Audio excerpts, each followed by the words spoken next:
This is Advice from a Call Center Geek, a weekly podcast with a focus on all things call center. We'll cover it all from call center operations, hiring, culture, technology, and education. We're here to give you actionable items to improve the quality of yours and your customers' experience. This is an evolving industry with creative minds and ambitious people like this guy. Not only is his passion call center operations, but he's our host. He's the CEO of Expedia Interaction Marketing Group and the Call Center Geek himself, Tom Laird.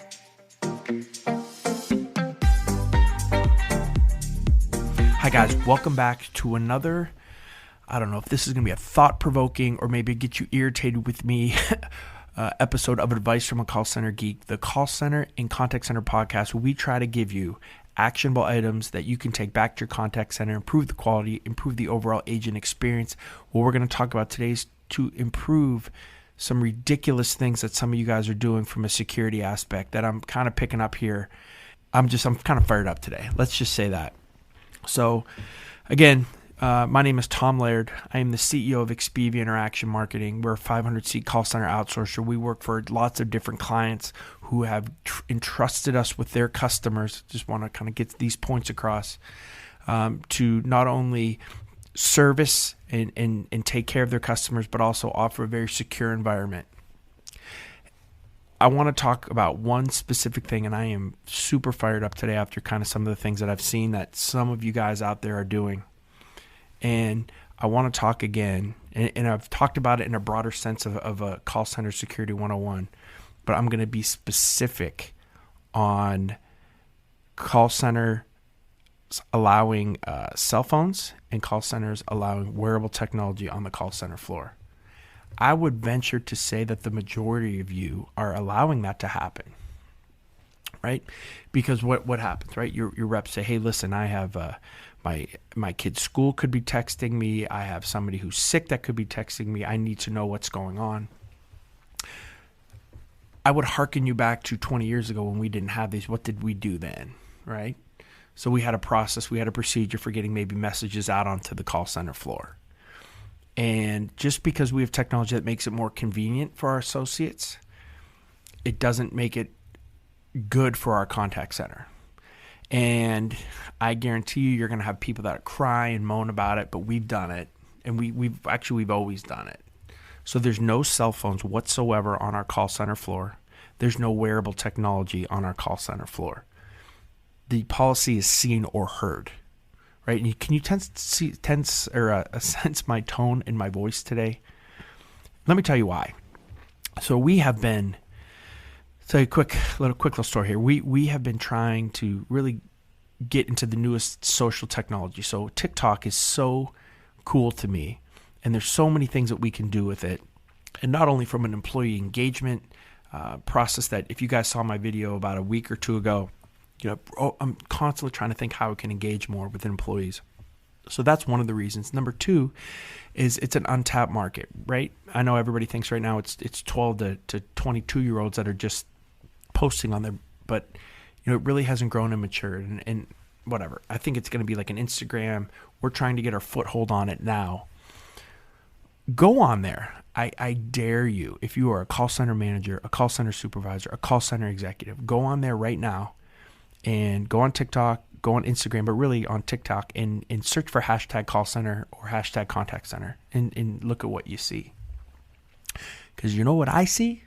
I see all of your, right? Not all of your, but a lot of your call center associates that are posting from their booth, right? They're actually posting.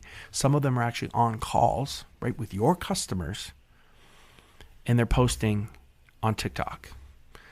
So I don't even know if I need to get into the security issues that this arises. But initially, right, we always talked about when cell phones came out, you could take pictures, right? You could email and you could text. So you could be texting account numbers. You could be taking pictures of screens with personal information, sending them out, right? So that was the initial reason, and that's bad. And that's still a huge issue of why we don't do it. But now these guys are connected to social platforms. So let's say that let's play the devil's advocate and let's do the worst possible case scenario here. And let's say that a bad QA score came out. And this, I think, is a real world scenario. Bad QA score came out. Supervisor maybe doesn't handle it properly. Maybe gets on an associate. Associate is kind of not a really even-tempered person anyway. Gets pretty fired up. Supervisor goes back. Maybe the rep leaves for lunch and says, you know what? I'm done with this job. I'm leaving. But I'm going to go out with a bang. And what do? They go on TikTok. Maybe they go on Facebook Live, right? And they start streaming. Or they start posting from videos that they're taking of your screens, of everything, of personal information. Can you imagine the breach there? I mean, that makes a credit card breach look like a nothing, because millions of people could be seeing that almost instantly. And I can guarantee you that if that happens, that thing goes viral. There's going to be some problems with that rep, but it's too late. Like, why I don't understand why you guys, so many of you, are allowing this. Is it because you're afraid and scared of your reps, right? That they're going to revolt on you? Like, you can't be a leader. Bring in leaders from the call center floor, talk to them, make them understand the position, have them go back out, set a policy up for a certain day that, boom, it's going to stop. And guys, do we have every single week at least 1 or 2 or 3 reps that maybe their cell phone goes off in their pocket? Yep. And it's a policy that I don't budge with. It's an automatic 3-day suspension, right, for us. So if you are looking for a policy, I have one for you. I posted it on LinkedIn, and I will send the link in the show notes to this. I'll also put it in on LinkedIn. So if you follow me on LinkedIn, and I will repost this again today, which will be our call center policy. But this is what it says, right? This is the policy in a nutshell. Due to the nature of work performed at Expedia Interaction Marketing Group, our associates will consistently have access to sensitive information. This information could include, but is not limited to, customer name, address, credit card information, social security numbers, etc. As you may understand, it is important that all sensitive information must be kept private and confidential. In order to protect both customer and client, cell phones and smart devices, including but not limited to smartphones and any other wearable technology, are prohibited at all times within the contact center production floor area. This policy is in effect as a seen or heard policy on the call center and production floor. Cell phones and wearable technology are only permitted off the contact center floor in the designated cell phone areas. Failure to comply with this policy will result in an immediate 3-day suspension with the possibility of termination. Expedia Interaction Marketing will not accept any reason for failure to comply with this zero tolerance policy. By signing this document, I understand and agree with the information contained. We have every single associate, when they come in the door and they go through training, they sign this policy. And we have a full class on it. Now, do we understand that there could be times when a rep say, hey, at 12 o'clock or 12:30, I need to make a call. I'm probably going to get a message. I'm expecting a message here. Yeah. And then we take them and we have designated cell phone areas that are off the floor that they are allowed to go to. And they can use their cell phone. They can't take pictures. They can't do any of that. But as long as they're using their cell phone, they're texting, they're using it for a purpose for what they need to communicate, we're totally fine with it. But it can't happen on the floor. Supervisors can't let it go. That's the biggest issue, right? So if you just, the phone goes off and the supervisor says, well, hey, just don't do it again, guys. It needs to be zero tolerance or it's a joke. If you have been following me, you know that I'm pretty lax and I'm pretty laid back, I think, and I like to have fun in the call center, and I think culture is really important.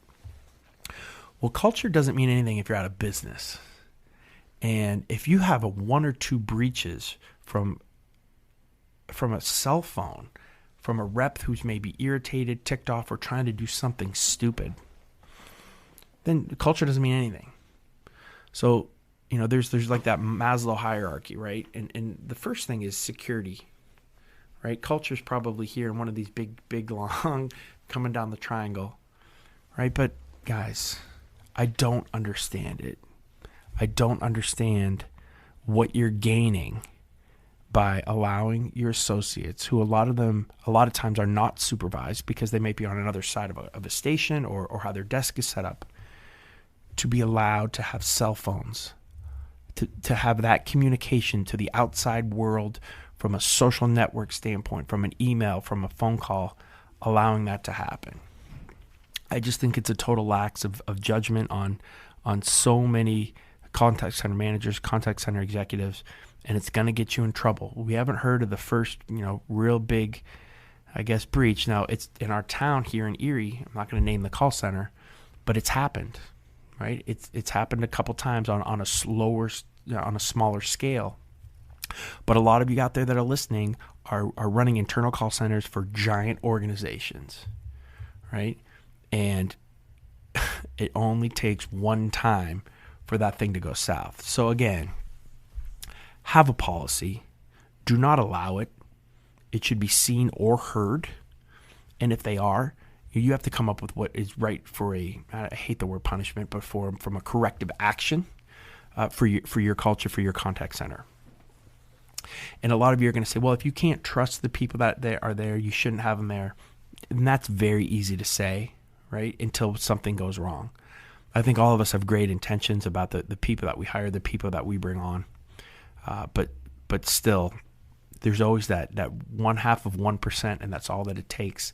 When you're running a call center operation for this long a period of time, you have to limit the amount of risk that you can possibly have at any possible second. So, again, that's my rant. And I just got so fired up when I went on TikTok because we're starting to post some things and try to have some really cool and fun ideas.